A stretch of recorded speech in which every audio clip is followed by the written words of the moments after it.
किसी नेता के साथ वहाँ पे ऑडियो भी वायरल हुआ था जिसमें लोक सेवा आयोग का बहुत नाम उछला था और पता चला था कि अंदर से ही वहाँ पे करप्शन को अंजाम देने की कोशिश की जा रही थी। हालांकि वो वीडियो सामने आया तो किसी तरीके से उसमें सुधार लाने का प्रयास किया गया, उसमें सुदृढ़ता को सुदृढ़ बनाने की कोशिश की गई और उसके बाद से अभी तक तो खैर कोई मामला सामने निकल के आया नहीं है। लेकिन अभी भी आप देख सकते हैं। नमस्कार मित्रों, मैं उत्तराखंड बेरोजगार शिक्षा संघ से आशीष बिष्ट आप सभी के सामने एक बार फिर से मौजूद हूं। भाजपा के पूर्व राज्य मंत्री श्री रविंद्र जुगरान जी ने लोक सेवा आयोग में जो सुधार को लेकर जो कवायद छेड़ी है उसके अंदर उन्होंने कहा है कि अगर सुधार ही करना है लोक सेवा आयोग के अंदर, उत्तराखंड लोक सेवा आयोग के अंदर अगर सुधार ही करना है तो क्यों ना उनके सदस्यों से ही इसकी शुरुआत की जाए। उन्होंने इस वाक्य के साथ कहा कि अगर लोक सेवा आयोग के अंदर सरकार जो है यदि सुधार करने जा रही है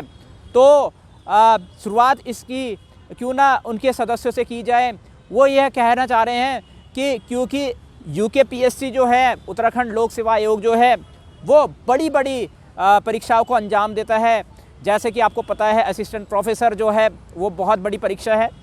इसके अलावा लेक्चरर है, ये तो शिक्षा विभाग की हो गई वैकेंसीज़। इसके अलावा पीसीएस है या और अन्य जितने भी प्रकार की जो बड़ी बड़ी परीक्षाएं इनको अंजाम देता है। तो इसके जो सदस्य हैं, आप कह सकते हो लोक सेवा आयोग के अंदर जितने भी सदस्य हैं जो इन सभी परीक्षाओं के सिलेक्शन प्रोसेस में सम्मिलित होते हैं, क्यों ना उन सदस्यों को सेलेक्ट करने का जो चयन वो जो सदस्य हैं लोक सेवा आयोग के अंदर, उनका जो सिलेक्शन प्रोसेस जो है उसको क्यों ना दुरुस्त किया जाए। यानी कि लोक सेवा आयोग के अंदर जितने भी सदस्य हैं, मनोनीत सदस्य होते हैं जो सेलेक्ट होते हैं, जो इन सारी परीक्षाओं को कराते हैं, क्यों ना उसमें थोड़ी अच्छे से उसमें सुधार किया जाए। यानी कि वहाँ पे जो सिलेक्टेड कैंडिडेट्स होने चाहिए लोक सेवा आयोग के अंदर, वो सही तरीके से सिस्टम को मजबूती प्रदान करें। वो जितनी भी परीक्षाएं कराएं उससे सिस्टम के अंदर बहुत अच्छा एक सुधार आए। तो क्यों ना जो लोक सेवा आयोग के अंदर जितने भी सदस्य हैं उनको एक प्रोसेस के साथ ही चयन दिया जाए। अभी तक उसमें आपको पता होगा कि नॉमिनेशन के ज़रिए ही वहाँ पे लोक सेवा आयोग के सदस्य को चुना जाता था और उसके अंदर आपने देखा ही होगा अभी प्रवक्ता भर्ती 2018 में किस प्रकार से वहाँ पे नाम आया था। उसमें भ्रष्टाचार जो है उसकी संभावना दिखाई गई थी, भ्रष्टाचार की संभावना दिखाई गई थी। एक ऑडियो भी आपको पता है उसमें वायरल हुआ था, एक फीमेल कैंडिडेट का किसी नेता के साथ वहाँ पे ऑडियो भी वायरल हुआ था जिसमें लोक सेवा आयोग का बहुत नाम उछला था और पता चला था कि अंदर से ही वहाँ पे करप्शन को अंजाम देने की कोशिश की जा रही थी। हालांकि वो वीडियो सामने आया तो किसी तरीके से उसमें सुधार लाने का प्रयास किया गया, सुदृढ़ बनाने की कोशिश की गई और उसके बाद से अभी तक तो खैर कोई मामला सामने निकल के आया नहीं है। लेकिन अभी भी आप देख सकते हैं सही तरीके से आप कह सकते हैं परीक्षा जो है वो समय पे नहीं हो पाती है। कई परीक्षाएं जो है समय पे नहीं हो पाती हैं।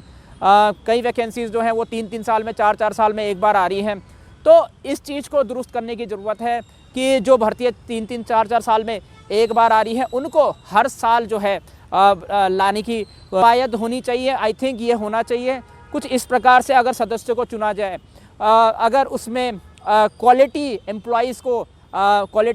को अगर चुना जाए, जिसमें कि जब भी वो कोई क्वालिटी एम्प्लॉइज़ को चुना जाए किसी भी परीक्षा के अंदर, तो वहाँ पे जो आने वाले टाइम में ये हो सकता है कि एक सही सिलेक्शन जो है प्रदेश के अंदर देखने को मिल सकता है। श्री रविंद्र जुगरान जी ने ये भी कहा कि जितने भी वहाँ पे आर्टिकल जो 319 है उसका कई बार से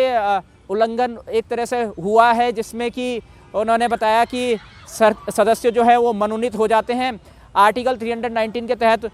श्री रविंद्र जुगरान जी ने ये बात कही कि जो केंद्र सरकार और राज्य सरकार के अधीन जो नौकरी वाले होते हैं, जो कार्यरत जो लोग होते हैं, वो बिना इस्तीफ़ा दिए लोक सेवा आयोग के मेंबर्स यानी कि वहाँ पे नौकरी नहीं पा सकते हैं। तो इस चीज़ का कई बार उल्लंघन होता है। वो केंद्र सरकार के अधीन होने के बाद या राज्य सरकार के अधीन होने के बाद उनको यहाँ पे नॉमिनेशन मिल जाता है लोक सेवा आयोग के अंदर। कहीं ना कहीं देखिए, लोक सेवा आयोग तो एक संविधानिक बॉडी है, वो राजनीति से एक इंडिपेंडेंट बॉडी है। तो उसका राजनीतिकरण होना भी ठीक नहीं है। तो सीधी सीधी बात है, आर्टिकल 319 के तहत श्री रविंद्र जुगरान जी ने ये कहा कि कहीं ना कहीं जो उसमें मनोनीत सदस्य होना चाहिए वो केंद्र सरकार और राज्य सरकार के अगर वो कार्यरत है तो पहले वहाँ से इस्तीफ़ा दे और उसके बाद जाके वो लोक सेवा आयोग को ज्वाइन करे, या फिर जब वो ज्वाइन करे और उसके बाद जब उनका रिटायरमेंट हो वो दोबारा से जो है वो राज्य सरकार और केंद्र सरकार के अधीन दोबारा से ना आए। तो लोक सेवा आयोग को एक स्वतंत्र बॉडी जो है, संवैधानिक तौर से एक स्वतंत्र बॉडी जो है बनाना बहुत ज़रूरी है। इस पे ज़्यादा फोकस किया श्री रविंद्र जुगरान जी ने, और मेरा भी यही मानना है, मेरा ओपिनियन भी यही है कि संवैधानिक बॉडी है, राजनीतिकरण की जगह अगर क्योंकि वो संविधान के दायरे में एक अलग से बॉडी आती है और संवैधानिक दायरे में रहकर अगर वो चीज़ों को सही करती है तो ज़्यादा बेहतर तरीके से चीज़ों को कर पाएगी। उनका शायद यही इशारा होगा कि अभी तक जो केंद्र सरकार और राज्य सरकार के अंदर उनके अधीन कार्यरत जो सदस्य हैं उन्हीं को अंदर कहीं ना कहीं जगह दी जा रही है लोक सेवा आयोग के अंदर, उत्तराखंड लोक सेवा आयोग के अंदर, और वहाँ से जो है वो चीज़ें शायद से ठीक उस तरीके से नहीं हो रही है। अब अगर मैं इसमें अपना ओपिनियन दूँ तो मैं बिल्कुल श्री रविंद्र जुगरान जी से पूरी तरीके से एग्री करता हूँ, उनके इस वाक्य का समर्थन करता हूँ। कहीं ना कहीं देखिए, अगर वहाँ से केंद्र सरकार और राज्य सरकार के अधीन जो सदस्य है या फिर जो भी एम्प्लॉई है अगर वो यहाँ आ जाएगा तो कहीं ना कहीं उनका जो पॉलिटिकल इन्फ्लुएंस है वो लोक सेवा आयोग के अंदर देखने को मिल सकता है। और अगर उस पैटर्न पे परीक्षाओं को कराया जाता है, उस पैटर्न पे सिलेक्शन प्रोसेस को किया जाता है, तो कहीं ना कहीं जो उस एग्ज़ाम के अंदर, जिस भी एग्ज़ाम को वो करवा रहे हैं उस एग्ज़ाम के अंदर जो सेलेक्टेड जो कैंडिडेट्स होंगे, चाहे वो PCS का ले लो, चाहे वो लेक्चरर का ले लो, चाहे वो दूसरी वैकेंसीज़ का अगर हम उठा लें, तो वहाँ पे अपेक्षित जो क्वालिटी कैंडिडेट्स, जो क्वालिटी एम्प्लॉइज़ जो हमें इन परीक्षाओं के द्वारा मिलने चाहिए वो उतने तरीके से शायद नहीं मिल पाएंगे। तो उन्होंने यही बोला कि क्यों ना जो वहाँ पे जो सदस्य हैं उनको किसी प्रोसीजर के तहत, एक सही प्रोसीजर के तहत एक अच्छी सदस्य को वहाँ पे चुना जाए, जिसके अंदर अगर सही तरीके से सदस्यों को वहाँ पे अगर चुना जाएगा तो कहीं ना कहीं जो आने वाले टाइम पे जो परीक्षाएं होंगी उसमें सही तरीके से एक सिलेक्शन प्रोसेस को फॉलो किया जाएगा, सही तरीके से उस परीक्षा में निकलने वाले जो कैंडिडेट्स होंगे, जो वनडे एग्ज़ाम के कैंडिडेट्स होंगे, वो एक क्वालिटी कैंडिडेट्स होंगे या क्वालिटी एम्प्लॉइज़ बनेंगे राज्य के सिस्टम के अंदर एक सही एम्प्लॉइज़ होंगे, और कहीं ना कहीं वहाँ से एक सरकारी जॉब की सुदृढ़ता, सरकारी नौकरी के अंदर जो हम सोचते हैं कि सरकारी सिस्टम इतना ढीला ढाला क्यों है, उसमें शायद कमी देखने को नहीं मिलेगी। उन्होंने साथ साथ ये भी कहा कि वर्किंग आवर्स जो हैं वो भी काउंट किए जाएं, जो लोक सेवा आयोग के अंदर जो बाकी के सदस्य हैं उनके वर्किंग आवर्स और वर्किंग डेज़ को भी काउंट किया जाए, वो कितने घंटों से काम कर रहे हैं, कितने दिनों से काम कर रहे हैं, उसी हिसाब से इनको काउंट किया जाए कि वो जो कार्य करते हैं उसमें उनके वर्किंग आवर्स कितने हैं। इस पे भी ध्यान देना चाहिए कि वो कितनी मेहनत कर रहे हैं और कितने अच्छे तरीके से परीक्षा को करवा पा रहे हैं। तो इनकी वर्किंग आवर्स में भी फोकस करने की कोशिश की है श्री रविंद्र जुगरान जी ने, और कहा है कि अगर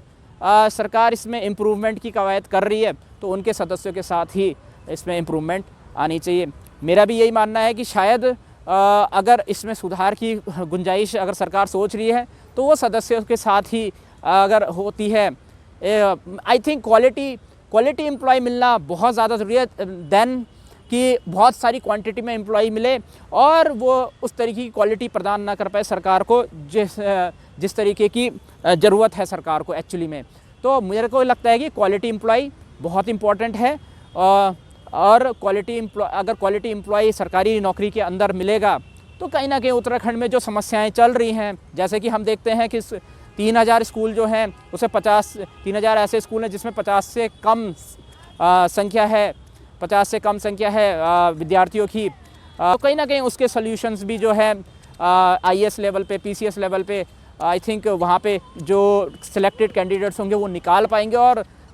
स्कूलों को दुरुस्त कर पाएंगे। जो शिक्षा सचिव हैं या शिक्षा विभाग के अंदर अन्य जो सदस्य हैं जो सरकारी नौकरी का पेपर क्लियर कर लेते हैं उसका सही तरीके से निराकरण कर पाएंगे। आपके क्या विचार हैं इस बारे में नीचे कमेंट सेक्शन में ज़रूर बताएं, डिटेल में बताएं कि आपके हो सकता है कि आपके कुछ लॉजिकल पॉइंट्स हो जो हमें भी अच्छे लगे, जो भी लॉजिकल पॉइंट्स होंगे नीचे हम हार्ट जरूर देंगे, जो भी अच्छे पॉइंट्स होंगे उसमें हार्ट जरूर देंगे। और आपकी सरकार के साथ साथ पब्लिक की भी सहभागिता होनी ज़रूरी है उत्तराखंड को आगे बढ़ाने के लिए। नीचे कमेंट सेक्शन में अपने विचारों को ज़रूर से रखें।